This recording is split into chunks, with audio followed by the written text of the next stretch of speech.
Assalomu alaykum hammalarga. Bugun sizlar bilan Звездный Neva'ni terish haqida gaplashamiz. Videomiz biroz uzunroq bo'lishi mumkin, sababi buni har bir jarayoni bor, o'ziga yarasha nozik jihatlari bor. Oxirigacha ko'rsanglar, xudo xolisa har bir jarayonni batafsil yoritib berishga harakat qilamiz.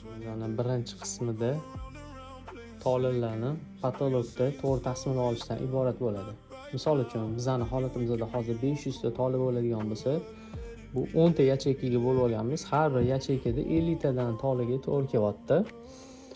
Bu nima beradi? Bu patologda bir tekisda, ya'ni qayergadir yig'ilib qolgan, qayerdadir ko'p, qayerdadir kam bo'lib qolishini oldini oladi.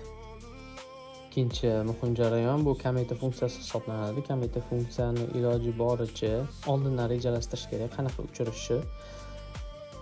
Orqa tarafdan oldigacha uzilmasdan boradimi yoki dumaloq bo'ladimi? Xullas oldindan hal qilib olish kerak va buni maksimal darajada tekis chizish kerak. Sababi bunaqa qiyshiqlar yoki boshqacha bo'ladigan bo'lsa xunuv chiqadi, juda xunuv chiqadi. Mana shunaqa liniyada iloji bo'lsa tekis chizish kerak. Bunaqa ellipsroq bo'ladimi? Bu farqi yo'q. Va har bitta tolani oraliq masofasi 1 sm. Bu maksimum. 1 sm-dan kam bo'lishi kerak emas. Shunda chiroyli effekt olinadi. Biz nimaga bunaqa chizuvlar tortib qo'yganmiz? Har bir svetodiodga 10 tadan tola to'g'ri keladi. Buni endi yongandan keyin effektini ko'rasizlar, nimaga bunaqa deganimni. Yana 3-qismida tolalarni qadab chiqishdan oldin bu metkalarni tekshirib olishimiz kerak bo'ladi. Shu pivotga nina qo'yib olamiz-da. Mana tekshirib turamiz. Bu endi kobalt patologi, bunga ortiqcha kuch ham shart emas. Misol uchun shuni o'zida ham tekshirib oladi. Patolog yumshoq juda. Aslo mana shu xatoni qilmanglar, sverlni tekshirmanglar.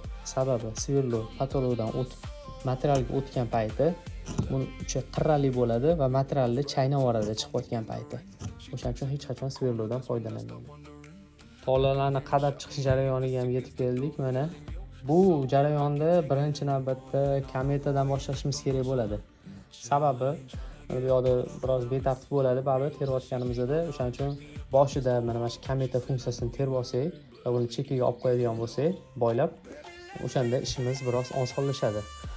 Xo'sh, kometa funksiyada iloji bo'lsa nomerlab olish kerak. Misol uchun mana bizda 50 ta bo'ladigan bo'lsa, bitta kometamizda 50 ta tola bo'ladigan bo'lsa, 10 tadan ajratganmiz. Bu 10 tadan ajratganimiz bitta svetodiodga 10 ta tola to'g'ri keladi va bularni nomerlab olish kerak. Shunda ishimiz osonlashadi ulash jarayonida. Har bittasini nomerlab olganmiz. Tolalarni terib chiqdik. Mana bir biroz betartib ko'rinishi mumkin. Endi ulayotgan paytda sekin tartibga keltirib oladi. Bizdagi navbatdagi jarayon bu klaylash. Har bir tolani mana qadab chiqilgan tochkani har bittasini mana oddiy pistolet kley bilan klaylab chiqish kerak bo'ladi. Bu etapga keldik.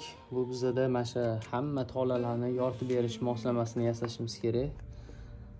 Xo'p, mana Xitoydan zakaz qilgan bu kontrollerim AliExpressda bor. Kommentariyada ssilkasini tashlab qo'yaman. Bunaqa adresli svetodiod. Hop, 3 ta kontakti bo'ladi buni.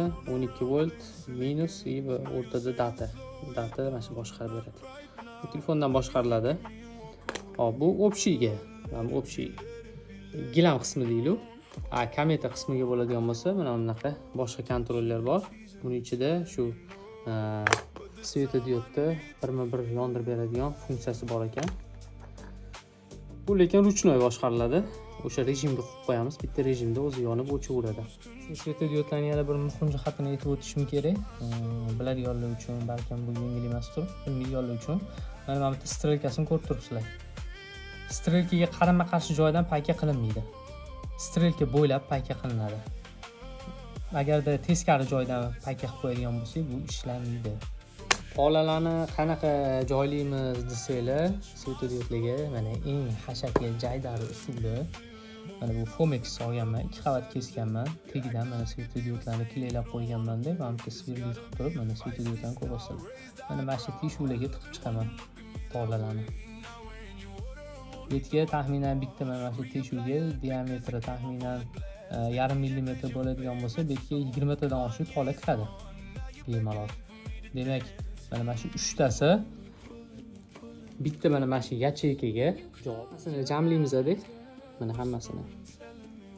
hammasini jamlab turib, mana bu kontrollerni mana shu yerga pakka qilib qo'yamiz. Hozir akkuratni qilib, kesib tashlaymiz ortiqcha joylarini. İzolyatsiya qilamiz buni. Bo'ldi, shu bilan ishimiz bitadi. Ish jarayonining eng oxirgi etapi bu tolalarni 2-3 mm qoldirib kesib chiqish kerak bo'ladi. Kusachkadan foydalanamiz oddiy yoki tirnoq oladigan kusachka ham bo'ladi. İşimiz bitti. Natijani ko'rishingiz mumkin. Kimga shunaqa xizmat kerak bo'lsa, murojaat qilishingiz mumkin. Chiroyli qilib beramiz.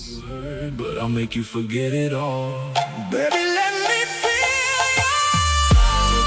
We're all alone. Just lose control. Come touch my soul.